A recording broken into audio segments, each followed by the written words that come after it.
I did my practicum in Nigeria, which is my country. Nigeria is in West Africa, but particularly where I was at was in the northern parts of the country. So the organization I did my placement with is Isa Wali Empowerment Initiative. And Isa Wali, the kind of services that they offer are mostly adult literacy programs, economic empowerment for women, paralegal training, and many of these things basically just to uplift women in rural areas of the country.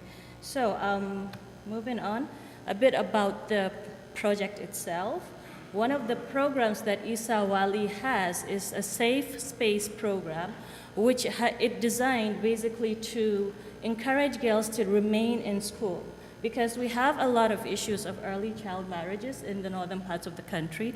And what we came up with is a PHOTOVOICE project together with the organization, whereby we got some schoolgirls to work with us and basically get a picture of their lives and use that for advocacy. So moving on, basic details of the project is we got 15 schoolgirls selected from 3 different rural villages in northern Nigeria, and the project was conducted from July to September of 2014. The project of activities that we did were focus group discussions and interviews. Here, what we did was we kind of got stories from the girls. Okay, what are your challenges? What are the opportunities you see? What are your motivations? That kind of feedback, a sense of, okay, what does education really mean to you? And how do you think you will get to remain in school? How do you overcome the challenges? So that's what we did the focus group discussions for. And then for the PHOTOVOICE part of it, we trained them to take pictures. Most of these girls have never touched a camera before or a laptop before, so this was really phenomenal in that they really were excited. Almost all the pictures you will see in this presentation was taken by them. So they were really proud of it, and we were very proud of their output as well. We also did public speaking and advocacy training with them. What we did is we gave them public speaking skills. If they were here right now, I'm sure they will be pointing out a lot of things that I told them not to do, but I am doing. But in any case, they were really great at it. And at the end of the project, what we did is we had sharing the findings kind of session with the public. We invited their parents and a few local government officials, and we had the girls present the findings of the research. So that was really great that, they learned a lot. And then life skills workshops, I learned from them, they learned from me. A lot of the issues we had discussed, I've heard them being discussed around here today. Rachel mentioned VVF. We had discussed that through the health sessions we had. An example of why that came up is, while I was there, a 6-year-old girl was brought to the organization, Isa Wali, and she had been raped and by a 22-year-old, and she was apparently his 3rd victim. So she had to be rushed to the hospital because of, hers wasn't VVF, but RVF, I guess. That's like the reverse, yeah. And it was the organization that took care of the hospital expenses, even though they have very limited funding, but they did that. And not just that, they also did legal representation. They represented her in court. Now the man behind this is in prison for about 20 years, I guess they said. So yeah, part of the life skills workshops was telling them these are the things that are going on in the community. You share with us, we tell you what we've been seeing and what we've been doing as well. And moving on, the key findings of the PHOTOVOICE research, what they really captured with the cameras were the daily life of a girl. They found that, okay, in as much as we would think a married girl child has a lot of responsibilities, a lot of these girls also had similar or same, just that the girl child would have more, and the girl child would not be mentally or physically prepared for these tasks as well as others would be.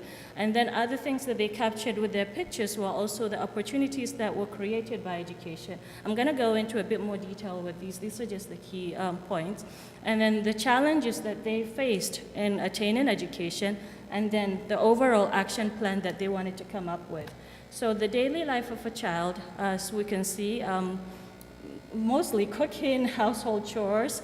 The second picture there to the left-hand side or right-hand side? Right-hand side. I was really just amazed to see that, because that's a pot feeding a whole family, an entire family, and that was cooked by a 12-year-old.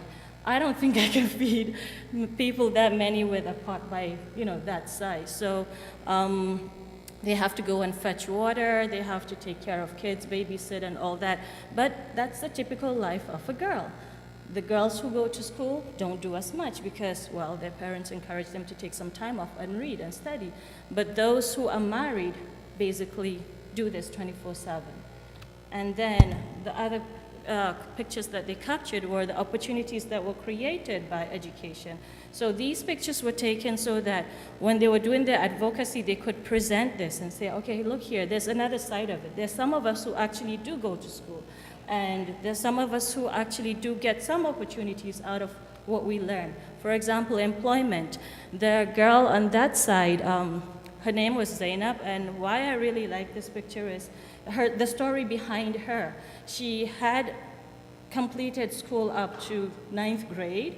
Her parents had let her, she wasn't married, and together with a group of women, they had gone to a bank to apply for a loan. So they were given these forms to write out their names and information and all that. A lot of the women just stared blankly because obviously they couldn't do that, but she just quickly wrote everything down. So they were impressed. Oh, so you can write, you can read and all that. And what Isa Wali did is they actually got her to be recruited by the bank. So now she's a loan officer. She went to get a loan and she ended up being employed there. So other advantages that they cited of education is the sharing of knowledge. Just sitting together, there's a wealth of information you have when you're educated, and experiences from all over. We did that, and that was really phenomenal. And then the challenges that they pointed out to education, the main one in my region is early marriage, and this was a cartoon in a newspaper showing the groom, the elderly person, and the bride, just a minor. And then other challenges that they pointed out were lack of conducive environment for learning. This is one of the classrooms, the condition of the classrooms there. They also pointed out poor toilet facilities. And what I found ironic when they showed us these pictures was we have MDGs written there, but it wasn't quite, But in any case, they do know MDGs. We do have them. We are working on them, but it takes a while. And then no water. Most of the schools didn't have water. That was a broken solar water tank, and it's been broken for quite a while. So, without these pictures, we don't really get to see what these girls are suffering from on the ground. We can hear it all we want, but you need some visual representation, and that's really what the whole PHOTOVOICE project was about. Another thing is lack of female teachers. Because most girls didn't complete their education, they couldn't get employed as teachers. So you end up having male teachers who can't really relate to the typical female, student. But another thing is cost and lack of transportation. In Nigeria, universal primary education is free, so it shouldn't be an excuse. But at times, transportation to school is an issue, especially in the rural areas where there's abject poverty. Just transportation to school, especially if it's not within the area, is a big problem and challenge for many. So then it came to the action plan. We discussed, okay, now that you have these pictures, what do you want to do? Most said advocacy, and then we came up with, okay, the steps, how to do it, what to go about doing, sensitization, capacity building. And I chose this particular picture here because they told us her story. She was also a child bride. Got forced to get married, had a very miserable life because the second wife, she was the second wife. The first wife was, not too nice to her, abusive and all that. So, it just goes to show there's a lot behind what we can normally tell. And that's the end of my presentation. Thank you. Any questions?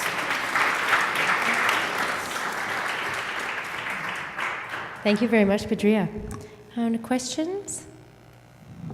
Yeah. I picked you for this one because I think you think a lot about it. As I listen to the presentations, I hear a lot of common threads on the challenges and the art of some of the solutions. So events like today are a good opportunity to learn from one another. But what else is needed sort of as you move on to your careers and leave U of W? So what else needs to be done to ensure developers are learning from other developers? Wow. I picked Okay. you. You look Yeah. I'm like, why me? Well, I can answer that from my perspective. I particularly chose to go to Nigeria for my field placement because that's where I'm more relevant, I feel. You know, I don't want to break up here. It was a very, okay, we've all learned from our practicums. And we've all, you know, like Ali said, it's a life learning process. But I feel why I chose this program is to go back and make a difference someday. And yeah, development is happening, but in different ways. It doesn't have to be the, you know, bona fide development. It could be slow. It could be rapid, which doesn't always bring much good. But to make it really sustainable, I think that people have to be a part of it. And that's why I chose to go back home, to see what the people really want, not what they're told to say they want. And I think if we do that more, that's how we get development in the end, sustainable development. So I hope I answered your question. Thank you.